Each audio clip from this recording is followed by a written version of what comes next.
I'm Kamran Azhar Ali, and I teach anthropology here at the University of Texas. Again, thanks to Indimine. They asked me, and there's some people here, I won't name them, and don't clap. Oh, for Indimine, yes, definitely. So, our guest today, whom all of you have come to hear and mingle with and meet, is, of course, Varun, who is an amazing person. Of course, grew up in Himachal, in Uttarakhand, and in Lucknow. Went to IIT Varanasi or Banaras, did civil engineering.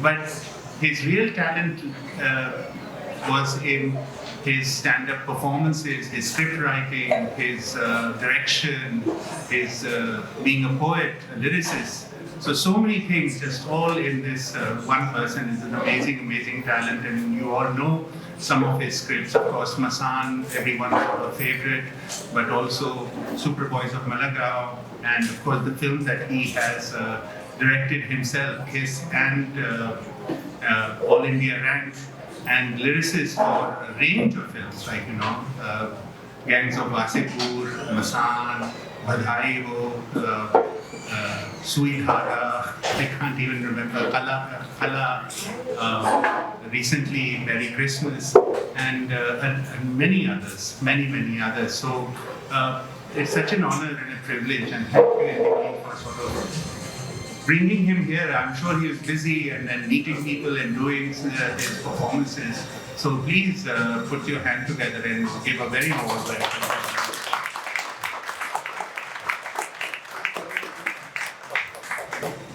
Thank you. Yeah. As you can see, this is not something I do every day, so I'm myself very nervous about it. But I thought I'll keep it short, not only because we don't have a lot of time, but I really wanted Varun himself to sort of introduce him. It's a very fascinating journey for a person who whose over is so broad, right? But the kind of topics and themes he picks up are so important and poignant in today's world, in today's India, but for all of us, sort of speaking about those who are marginalized, those who are discarded, those who are at the bottom of the societal hierarchy. And also in his stand-up performances, and I don't say comedy, these are performances, he has an uncanny ability to make us laugh and at least make me cry. And in one of his more recent performances, he talked about his grandmother moving from Gujranwala to India and leaving Dia. And that really, those of us, I was born after 1947, but still those of us of a certain age have that memory very much sedimented in us. So I would like first to ask you about your own history, your family's history, and how come someone from a refugee family that had to become a doctor or an engineer became such a wonderful array of person, and that has a command over such a wonderful array of different talents. So what was it that your family, where you grew up, and what were the influences that sort of rear you towards the film industry or the performance arena? Just a way of you introducing yourself. Yeah, so I'll keep it very short, because a lot of it is, biographical information, so I'll skip that. I'll just speak of certain things which I think, I don't have any answer how I became this person. I don't think none of us know why or how we become certain kind of people. There are so many forces at work which are beyond our control. Some of them we feel we are in control, but then again you need a certain set of conditions to make them to make them work. So I think first of all, I was lucky to be born in the family I was born in.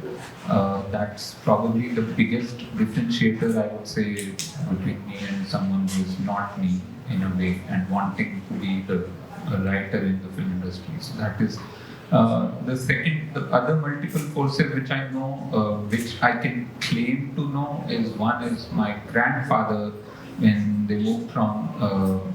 So they moved. So my on the father side, the grandfather moved from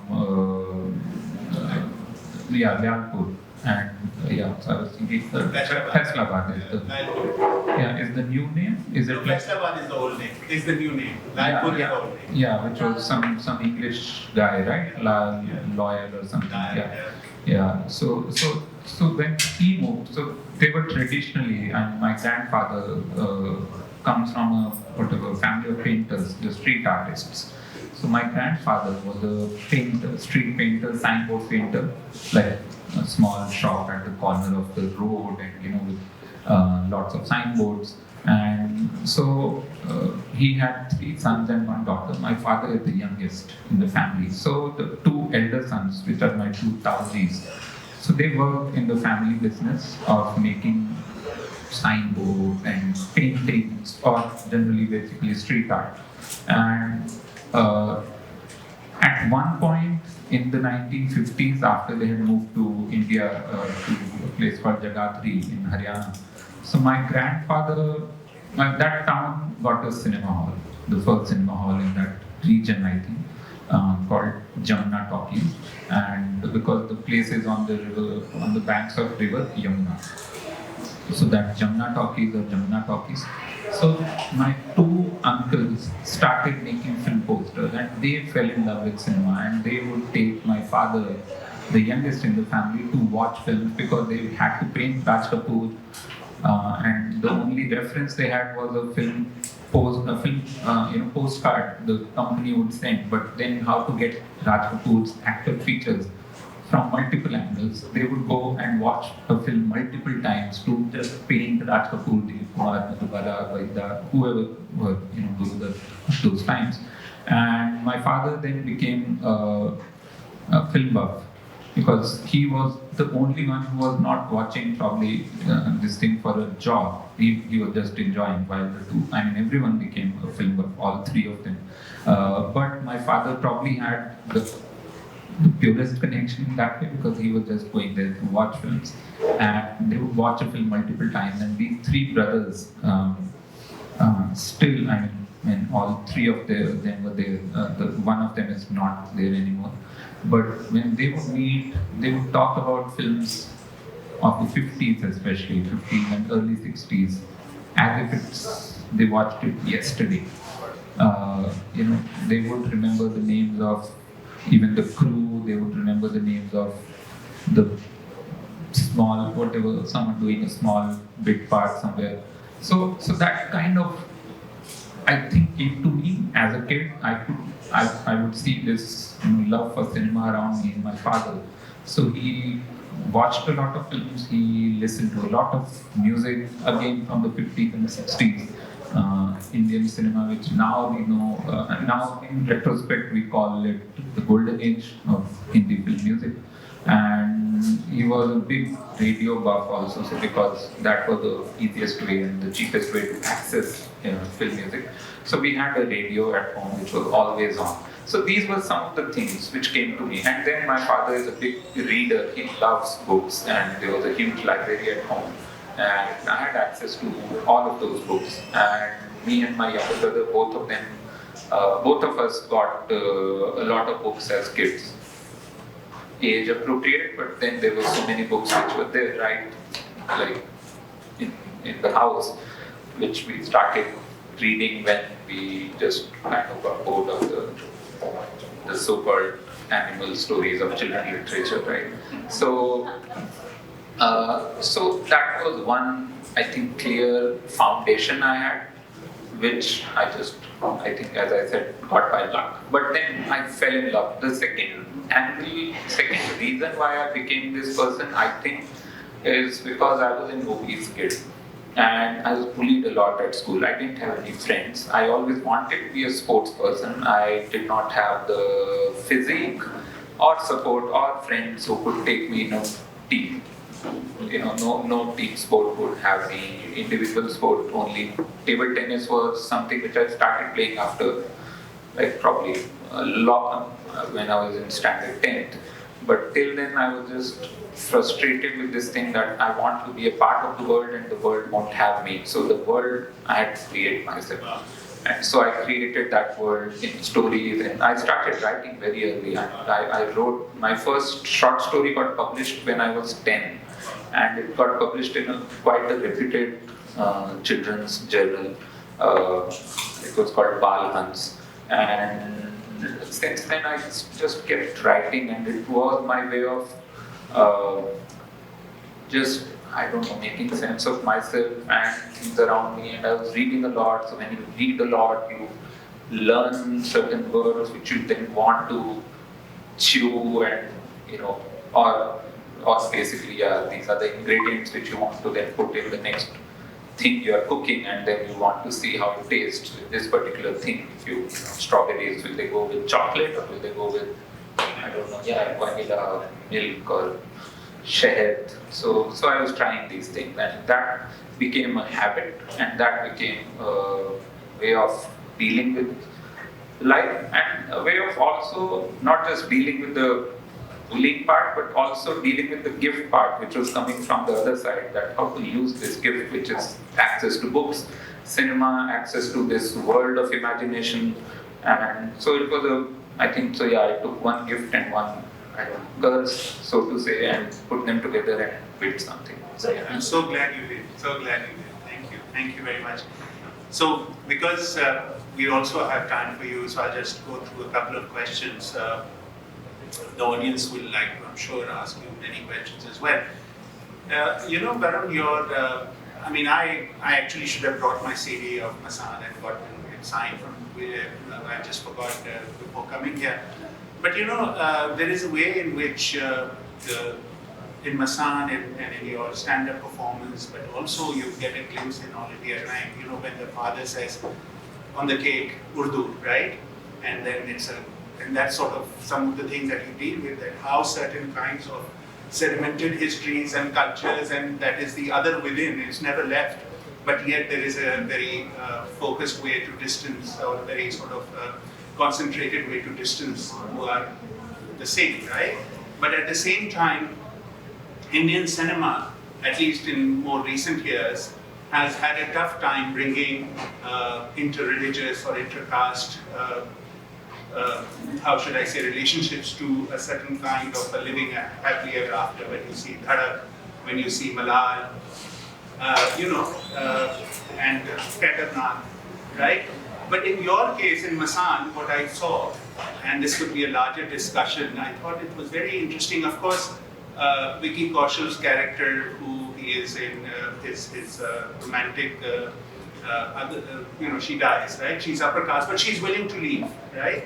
And then at the end, Rishi Chadda and Vicky Kaushal are in front of and they are going to the Sangam in Allahabad, right? And so there is a certain way, there's a hope, right? One is the hope of Vicky Kaushal coming from the caste years, that he can study and become something. This is the hope of not only New India, but also a hope of young people who leave behind. Like I remember Manto's story about a middle-class, beautiful girl falling for a good-for-nothing, ugly, my story of my life,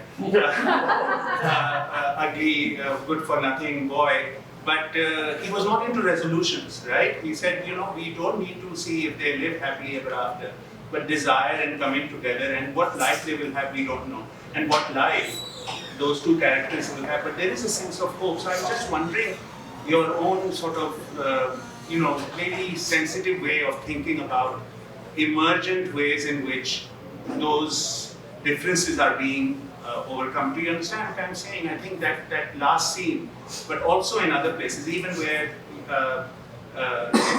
you are talking about these kinds of places where marginalized people, the people who are being discriminated against, but yet a certain India is also bringing, in your stories, that certain India is also hopeful. Does that make sense to you? Yeah. No. So for me, art is a lens to see the world, okay? Because we all are living in the same world, then why do some people see it one way? Why do some people see the same relationship, for example, as scary, or as an attack on their religion or culture or existence, while another set of people see that relationship as a positive thing that society is, forgetting its differences, and people are coming together, and there will be new generation which will be multicultural, diverse. So the difference is the access to, apart from the nurture thing, there are things which are told to you in your family, and you kind of start believing them because come from a family where everyone has this prejudice being passed on. But the key to breaking that is access to art, because otherwise you can't probably, unless you meet someone, a guru or star, someone who shakes it out of you and actually puts in effort to change you. That's very rare, and who has time for others right now? We all are struggling with ourselves so much. But art is always accessible, and that is the difference I feel, that art brings hope. Even if art is depressing in itself, but it shows a perspective, it shows that what lives of others are like, instead of just these tick boxes. We know the stereotypes we know about a certain religion or a certain caste or a certain whatever nationality, race. There are these stereotypes which come to you filtered through multiple generations of prejudice. So you have to break them by knowing them intimately, by knowing the nuances of their existence. Art is where it comes from. So for me, art is a responsibility. Art is something which changed me, which made me, I think, more open-minded, more rational thinker. So for me, the art that goes out to the world through me, I want it to be positive in whatever way. It can't be positive, fake positive, where random happy ending dal diya, which is how a lot of Hindi cinema is sometimes, where they want to make it commercial and suddenly everything is resolved, and there's that, the denouement, it's called, it's like everyone comes together and things are suddenly very rosy and all. So I want to do it in a more subtle and nuanced manner, but I still want to end of the story. There should be a sense of hope, because otherwise, I know what Manto said was probably true for his temperament, I would say. That the real world doesn't offer solutions and doesn't offer happy endings, so why should literature or cinema should? But I think literature or cinema should at least give a slightly, a small solution or a way to, maybe you don't take the audience and throw them into that happy room, but at least show them that there is a window, and if you go through that window, there may be a happy room there. So that's I think that's the responsibility part of art I believe in. I think I tried. I think amazing, because also before I go on to the other before I go on to the other question, but I thought that the female protagonist, she also has become an outcast because of the various ways, and then of course we know the Vicky Kaushal character. I'm talking about Masan, but the idea that those people, the discarded and the downtrodden, can sort of come together and go to the Sangam of Ganga and Jamuna.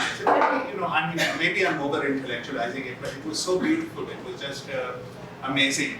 Let me come to my last question, because I'm very aware that, this time is less and people would want to. But, as a lyricist and a poet, I would say, you start with, you start earlier as well, but let me go to Gangs of Wasseypur, right? And then there's all these sort of genres, right? Mithyali hai, Magi hai, Birha hai, and the songs like, Bihar Ke Lala, and also Womania. The one I like most, of course there are different ways that is done, is the Shadi Wala Jo Geet Hai, wo Kal Bijli Se, right? You all remember that song? Amazing, right? But it's a certain kind of, and then in Masan, of course, you go to the modern ghazal, right? Vishant Kumar ki ghazal hai, or, and you sort of work with that, to kisi rail ki, listen to that beat, and then the whole whistle, right? I mean, but then you have then of course, in Merry Christmas, it's almost like we are in Jewel Thief and CID mode, right? Majroor ke gaane, and then the whole thing, Raat Keli hai, then you also have Raat Keli, right? I mean, there's a very different, and of course, Christmas, Merry Christmas has that Noah feel like that. And in Kala, of course, one goes into the 40s. I mean, of course, there's Tumri and all that kind of stuff, but Shok, I mean, you are playing with the deep, meter scale. It's a color. So there's a range, my friend. I mean, thank you. But the way in which you are, I mean, Majroor Saab hai, I mean, I was even thinking of Shahriyar Saab's song, नहीं उमराव से पहले जो गुमान में था, सीने में जला, सीने में जला, it's amazing, right? I mean, and then that kind of, so I'm wondering whether, I mean, all these influences that you sort of talk about, all this sort of history of various kinds of, 60s ka Kashmir ki gali ke gaane, or, se pehle ke bhi, but, so, Shakil Madayoni Sahab and others. So this is even before, somewhat before Gulzar and Javed Akhtar and all. It is actually Janisar Akhtar time that you also take on. So I'm just amazed at how you are sort of, there's a whole range of things, and of course the award-winning song in Zor Laga Ke Hai Sir. Like in the film, that he won the National Film Award.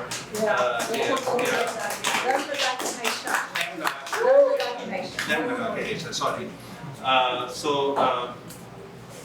So could you tell us a little bit about your creative process and the range? Because what else, and this is, I'll stop here, because what you're not, it's only about different genres and the command of it, right? Going from the folk tradition to the new Hindi ghazal to the old sort of Persian, because you're also looking at the language which is the Ganga Jamni Hindustani, which because of this partition has one, for good or for bad reason, whatever, one part has become much more Sanskritized, the other part has become much more Persianized, not in grammar, but in terms of vocabulary.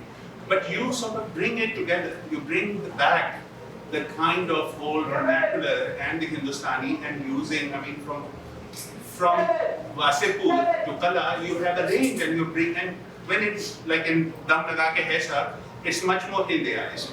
But in Merry Christmas or in Kala, you are bringing in the Persianate idiom.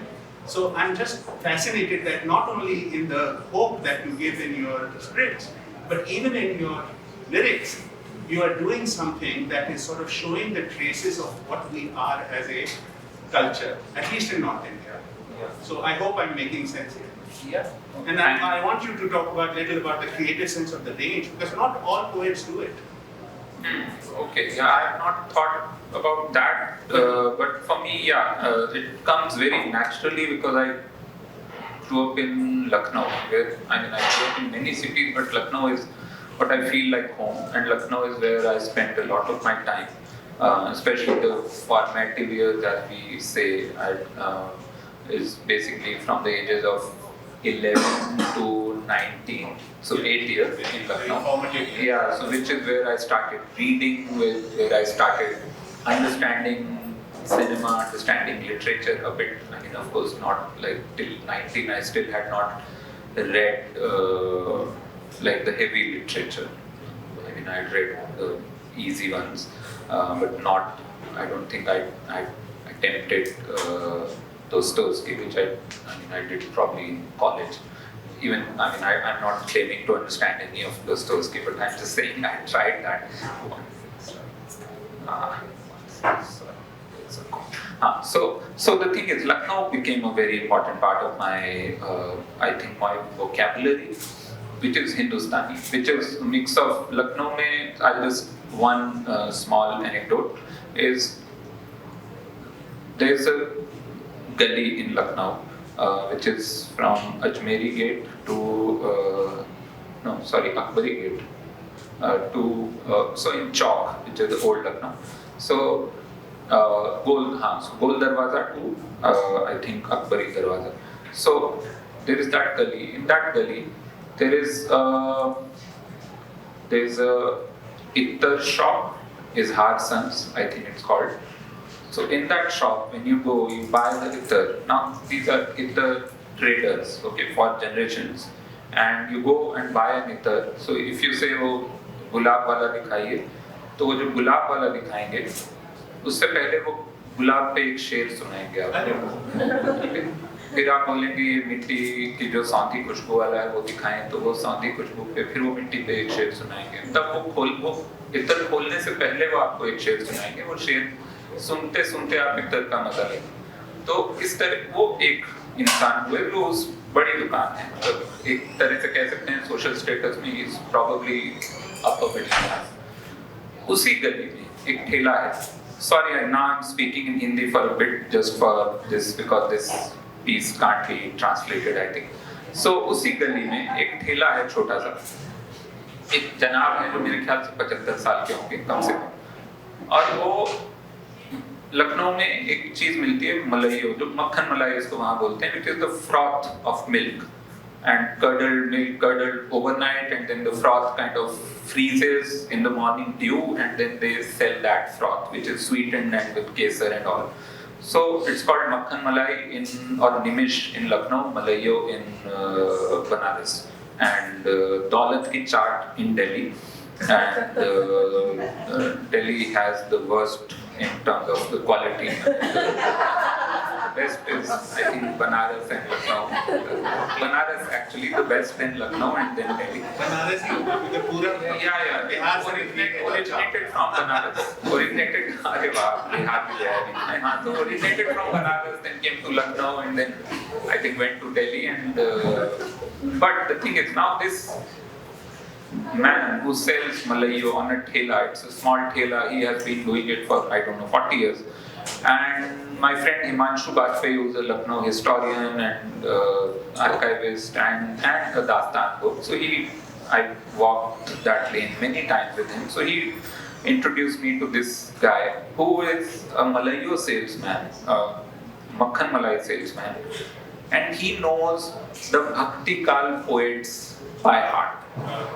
So you tell him, okay, कुछ घनानंद का कुछ सुनाइए तो वो सुना देंगे, कुछ सूरदास का सुनाइए, कुछ रसखान का सुनाइए, मीराबाई का सुनाइए. He has these verses by heart and he is selling Malayo on the streets. So that's the essence of Lucknow. Okay, there is someone on the streets, there is someone selling itar, and both of them have no reason to know poetry or learn poetry, or at least even if they know, to share it with the world, but they do, you know, while he's serving Malayo, he's singing the Mirabai bhajan while he's opening a itar bottle and he's, you know, narrating or reciting a sher. So, or ghazal. So, I mean, it can go on and on. It's not just one. He knows probably 20 or 40 couplets on gulab, on everything, every essence he has there. So coming from that culture, it becomes a responsibility to value language and to bring it in all its, I think,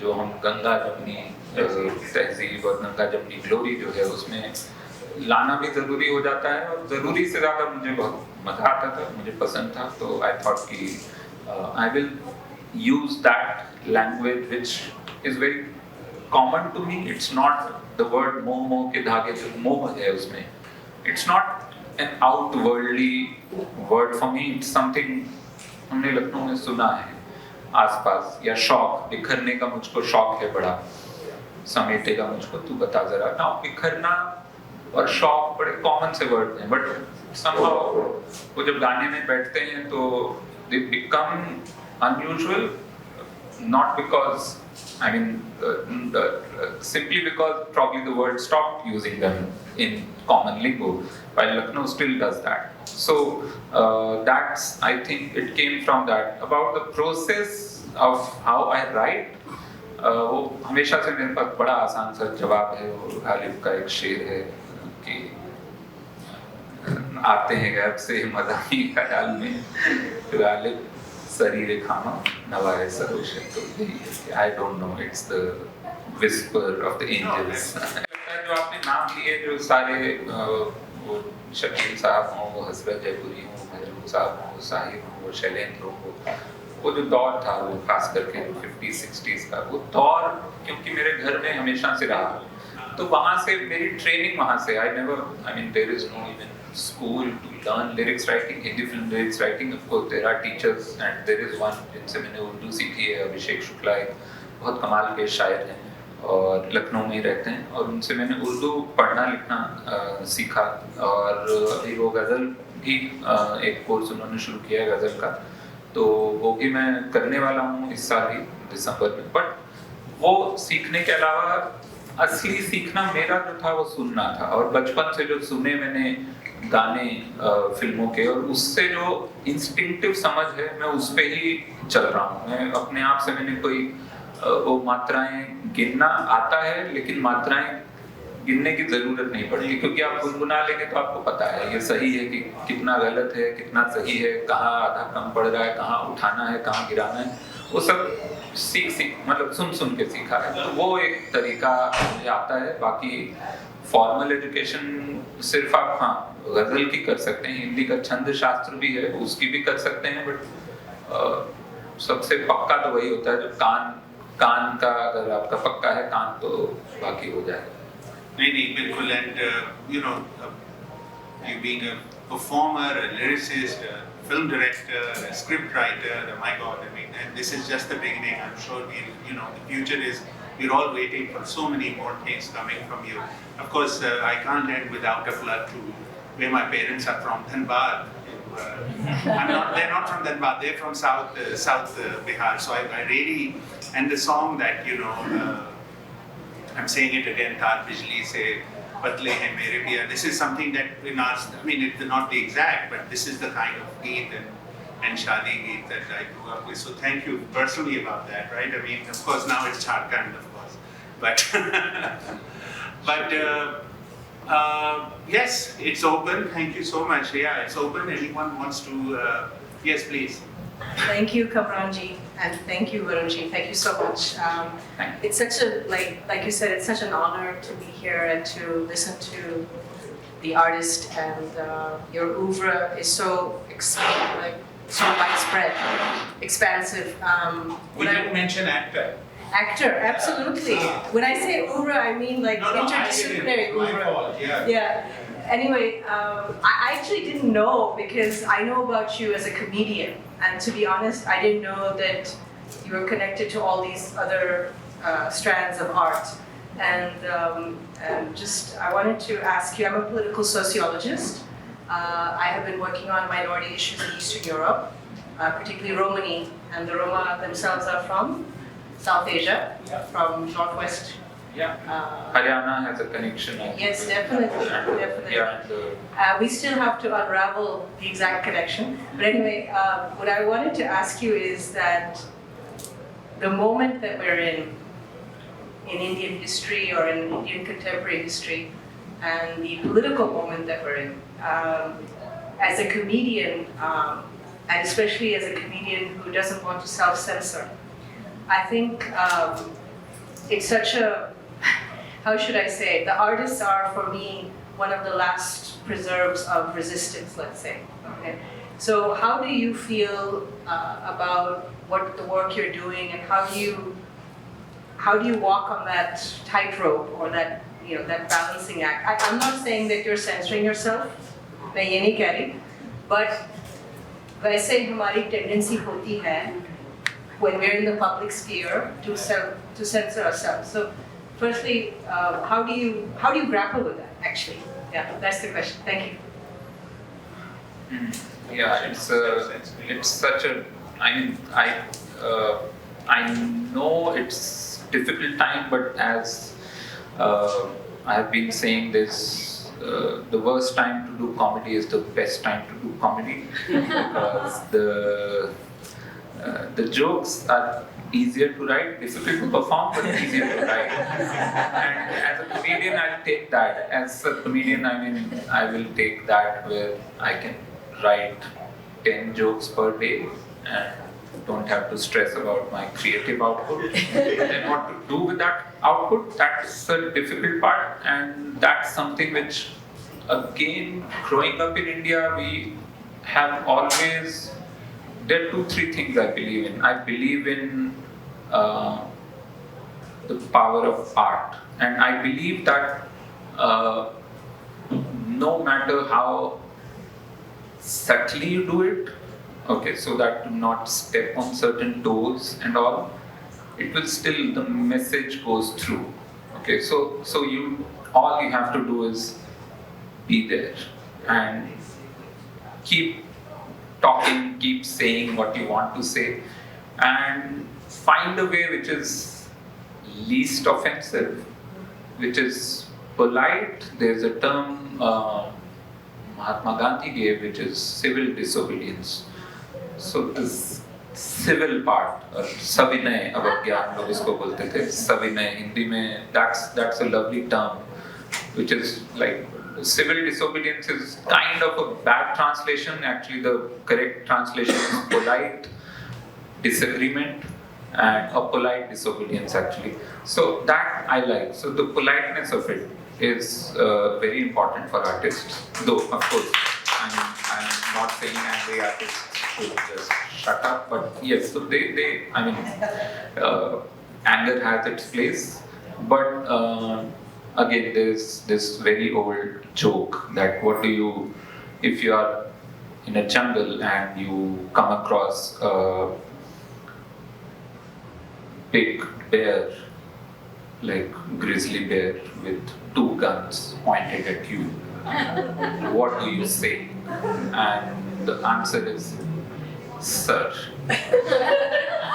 That's all. Okay. So I start my jokes with sir. Okay, and then I go from there. That's how you have to navigate the thing. But also, I think it's not just India. That's the thing. I mean, because it's a global thing right now. I mean, just a part of anecdote I share in my show also, which is tomorrow. But generally, I mean, for the last 10 years, there's a friend of mine who lives in America, and he's an American citizen now, but Indian friend. And he has been telling me to come move to America, like get a green card at least. You'll get, you'll be like much better performing the kind of comedy you do. You can come here and move. And this time he asked me what are the prospects back home.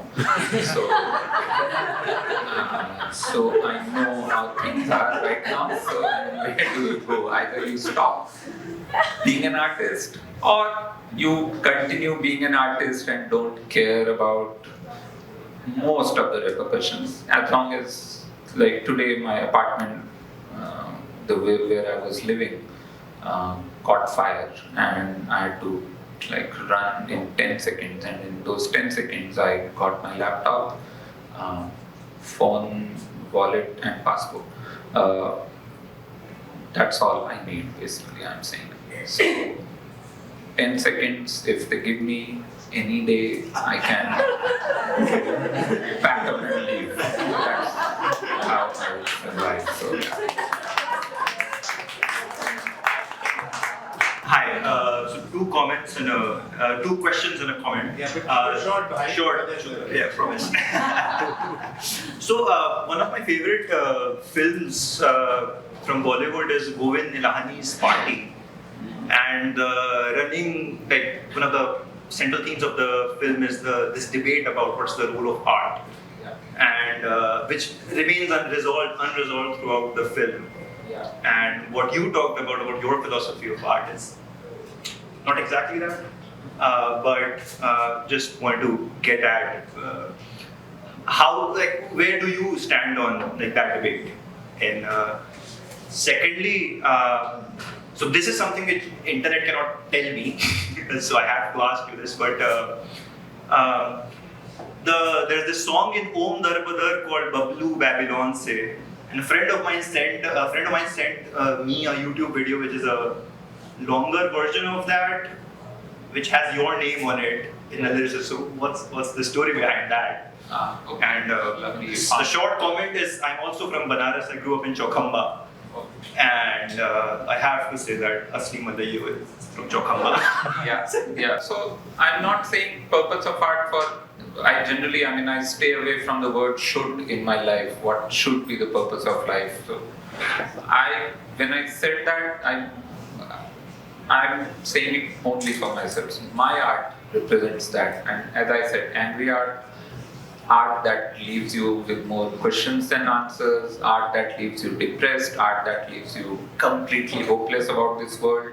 Um, all is fine as long as it is art, because the thing is, art in itself, apart from bringing out a revolution or something, art is the only way we know ourselves as human beings.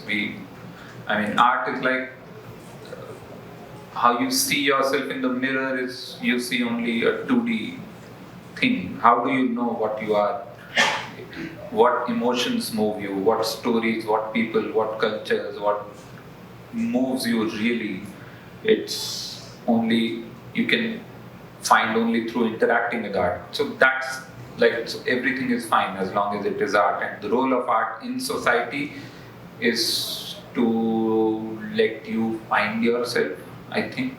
Because just a simple example is you go to watch a movie, you buy a ticket, you know it is a movie, you know it is completely fake, right? You buy a ticket, you are not accidentally suddenly waking up in a world where there are people, there is Raj and Simran, and they are going through a turmoil in their life, and you start believing that they are real people. You have bought a ticket to that show, and you go there, and they initially, even if there is any confusion that you are watching a performance, they start with saying, this is a performance, this is the actor who is playing this is the, they even give you the names of the writers who have written this, so all of this is fake. And still 20 minutes or 30 minutes into the film, you're telling them, why did you make this horrible life choice, why are you going there, why? And then you're crying, you're angry, you're laughing, you're completely taken in by something which is obviously fake. That is art, and that is the power of art, and that should be the only, reason in a way for art. If you need just one reason for art to survive, this is good enough for me, I'm saying. So yeah, that's one. Second question is basically, I wrote a version of that song because there was an FTI diploma film. So Film Institute Pune has the final project submission. So they have various projects. Someone makes a music video, someone makes a short.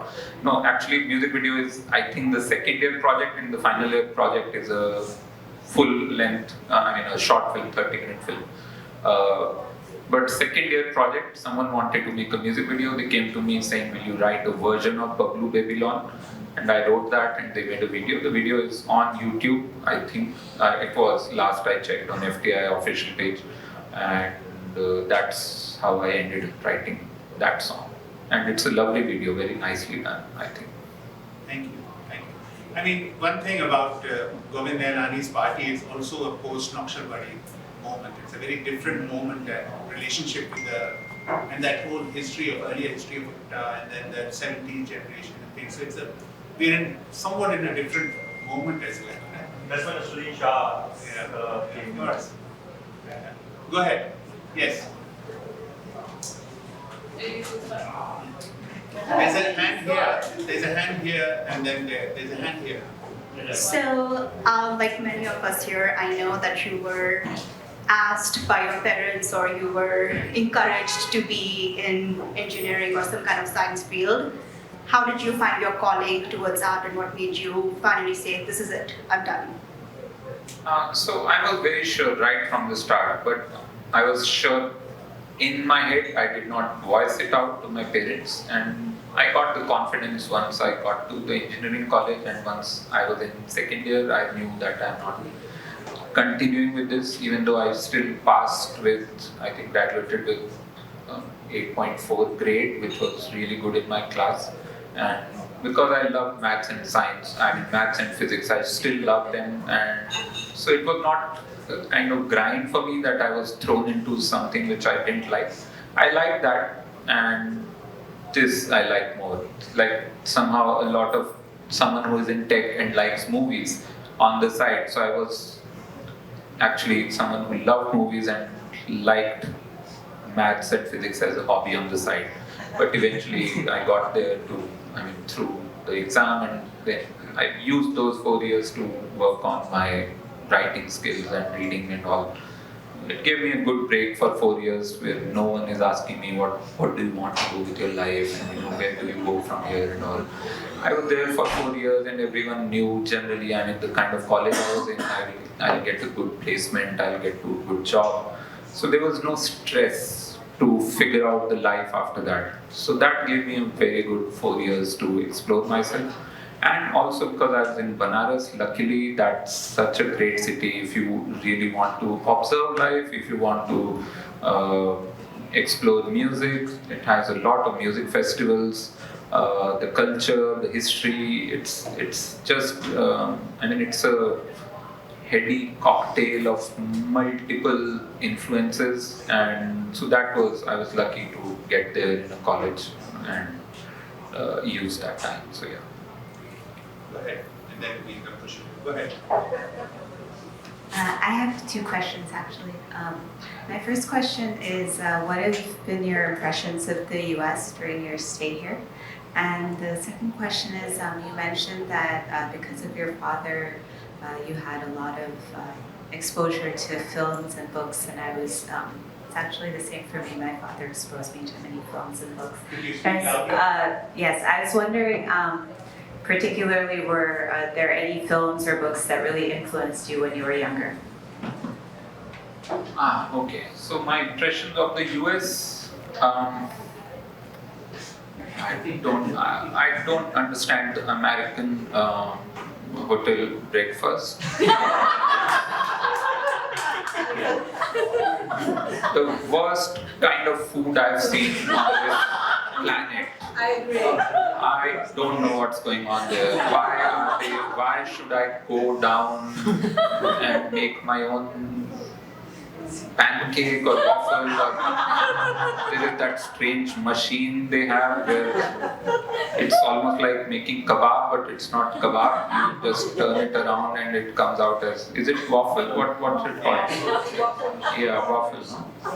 They are either undercooked or overcooked, and they are horrible. But no, generally, that kind of gives me a clue into what America is.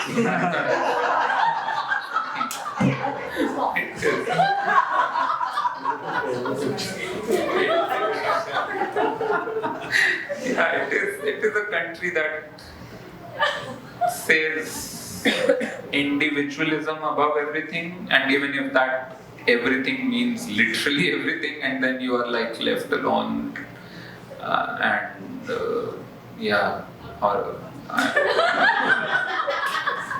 I don't know why a developed country and so-called superpower the world needs to save space in an aircraft and all. I mean, everything is so suddenly, it's like it's supposed to be the country of the riches and country of opportunities, and everything is in abundance, and still everywhere I feel it's a country of misers and misery, kind of a mix of that, where they are trying to save every penny and kind of make your life eventually miserable to save some money.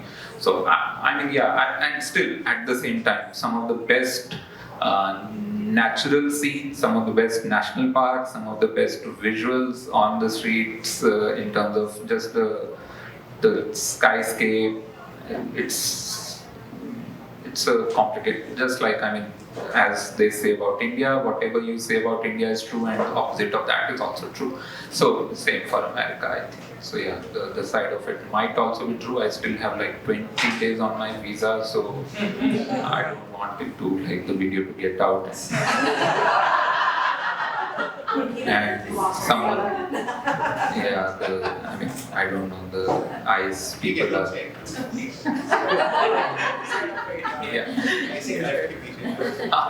Okay. So yeah, and the second question was about the specific books and movies. A lot of them. It was mostly the cinema of the middle of the road cinema of the 70s and 80s, which influenced me a lot. So starting from Mr. Shyam Benegal, then Govind Nilani, then even Rishikesh Mukherjee, who was making commercial but still middle of the road cinema. The kind of cinema he made with Millie and Chupke Chupke and Golmaal, and those were Choti Si Baat. Then Sai Paranjpe, a huge influence. The kind of cinema she made, the kind of stories she told with Sparsh and Katha and Chashme Badur. So those were the films which really influenced me, which I had access to because my father was watching them, and the national TV, national state TV in India, Doordarshan was showing them at that time. Books, mostly it was children's literature till the age of 16, 17, and then I got into Hindi literature, and so there was access to, and I was hugely influenced by Manohar Shyam Joshi, and Manto I started reading roughly at the age of 18, I think. And so Manto was always, actually Manto's books were there at my home, my father used to read them. But Manto, Manohar Shyam Joshi, Isma Chugtai, Amrita Pritam, coming from the Punjabi family and the kind of experiences she shared in Rasidi Ticket, her autobiographical writings.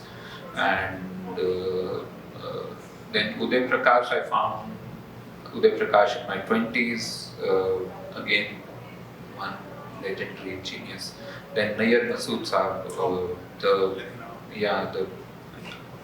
I think the best historian of Lucknow through narrative fiction.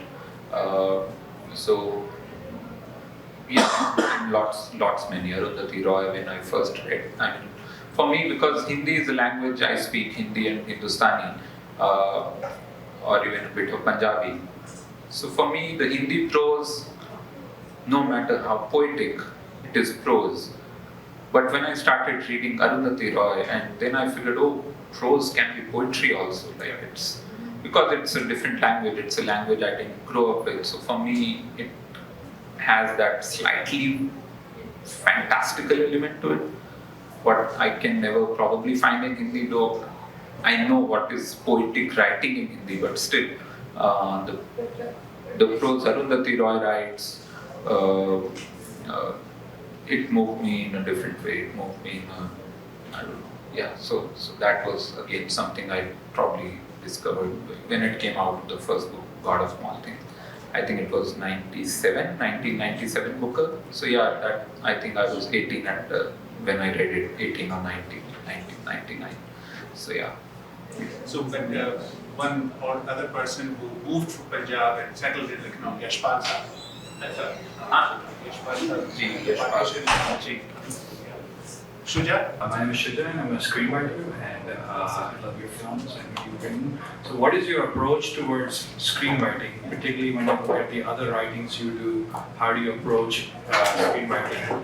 And any films you would recommend, whether it's Indian film or beyond, or that you recommend for good screenwriting for people to learn from, or you have felt had moved to you? Screenwriting is a very technical job, which is what I learned after multiple attempts, and I wrote a lot of them over the years. Then I started writing plays in college, and then again I wrote a lot of them in college. But when I moved to screenwriting, it took me a while to figure out, okay, you're writing an audio-visual medium, and the instructions have to be not just for your own reading pleasure. The instructions have to be very precisely understood by everyone in the technical department: cinematographer, production designer, director, actors. These are the four key people who are, and then sometimes the editors also have. Always actually editors have a copy of the script next to them while they are cutting the film. So it is a very technical kind of writing which I learned with time, which also means that it is a writing which becomes better with less emotion and more action items, so less adjectives also basically in the description. Yeah, more visual, more clarity in exactly, you have to create the scene. Of course, they won't be able to recreate it because always there is budget restrictions, so they won't do that. but they will still try to achieve that. So that is the description part and then the dialogue part. These are the two, broadly, these are the two parts of the screenplay. You describe a scene and then you write the conversation, if there is a conversation in the scene. So in the descriptive part, what helped me a lot is research of the landscape wherever, if for example Masan or Sacred Games in Bombay, Masan in Banaras. Luckily I had spent a lot of time in these two cities, so I knew the cities intimately, and still I went there, like in Masan, stayed in Banaras for a month, chalked out everything, went multiple times to figure out the exact space. Once you have the locations, you rewrite the scene, knowing, okay, if it's a small room, you can't write a dialogue which is too long. Sorry, I'm going into too many technical details here, but it's basically you need to know the space, you need to know the characters, the exact mohalla they come from, exact dialect they will be, picking up, and so there are so many things which basically get easier if you research well. So for me, screenplay is the biggest part of writing a screenplay is correct research. The second part is knowing these technical details, knowing that you're writing not to impress but to convey. And then the third part is always the final draft of dialogue writing. I love writing dialogue, and I've learned one thing: if you take out a couple of words, most of the dialogues become better, and you keep bringing them out and like making them shorter and shorter and shorter till you can't do it anymore. So there's that optimum part, but mostly always first and second drafts, the dialogues are not really there. So I love working on dialogue. That's almost like a obsessive thing for me, that I want to bring them like really tight, and I kind of count the number of, not just the number of words, sometimes I count the number of characters and think, okay, what character can I draw just to bring it in one line instead of two lines. Sometimes I cheat and drop a space and agar tum jud jata hai, just to, because I think, okay, it helps me psychologically, the one line is less. But broadly this, but apart from that, there is a whole, there's so much to talk about what goes into writing a script. Some of the influences or some of the scripts I go back to always. Eternal Sunshine of the Spotless Mind, There Will Be Blood. Basically the films I really love. I want to see how they wrote it, and the thing with these films is another one is Waking Life by Mr. Linklater, who is from here, right here. If there is a director-writer, reading that script is more helpful, because then you know the kind of clarity they had at the time of writing and what they brought from there to the final script. Pulp Fiction is again another fantastic read, because you can really see the film there, that it's written with so much clarity. Following is another great script, I think, which is written with so much clarity. Mr. Nolan's film, early film. Then I think Punch Drunk Love, again I love that script. It's mostly 3-4 directors I really love, which is Linklater and Paul Thomas Anderson and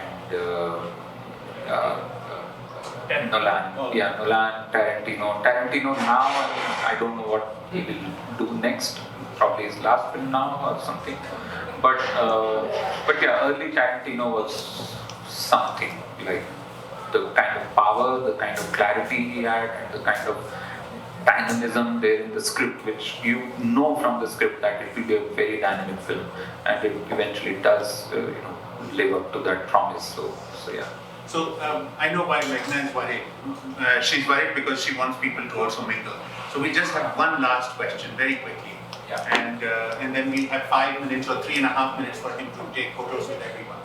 So please go ahead. Yes. Where? I have a very quick question. So you said you were in Bananas, so you were in BHU then? Please speak louder. So BHU. So any of the works that you He was published at from that BHU, time? he got AIT. Yeah. It's now actually just BHU. I have very fond memories of Bananas because my dad also graduated from there. So any of the works that you have published from your time at BHU, and you were saying that you were working on a few things. So any things that you published, either song or anything that you worked on during that time? No, it was mostly for the college magazine and the youth festivals. We were writing plays and making them. And some of the, I met a bunch of my college juniors yesterday, day before in Bay Area actually. Yeah. So they said they're still performing some of the plays I had written then, which was 20 years ago, 24 years ago actually. So they said the scripts are still around and someone has found them and someone has, they are still performing some of the plays, but no, they've never been published or something. They're just floating around in the artistic space of my college. So yeah. Thank you. So, we just have very little time left for all of you. But before I thank, I just want one thing. What's next? Okay. If you can, script or direction. A bunch of things. Because and if you haven't seen All India Rank, please see it. I think it's better than that other 12 pass or fail film. But that's the promotional interview for that. Yeah, but go ahead. Thank you. And the physics and maths come through. Yeah. So no, a bunch of things are already coming out. So there's Neeraj Khewan's next film. So you made Masan, now Homebound is coming. Homebound is coming on 26th of September in India. And then I think, I don't know about the global release, will it have? So that's your script. No, so I just wrote the dialogues for that. So script was written by Neeraj and Sumit Roy, and it's based on a piece by Basharat Peer in New York Times.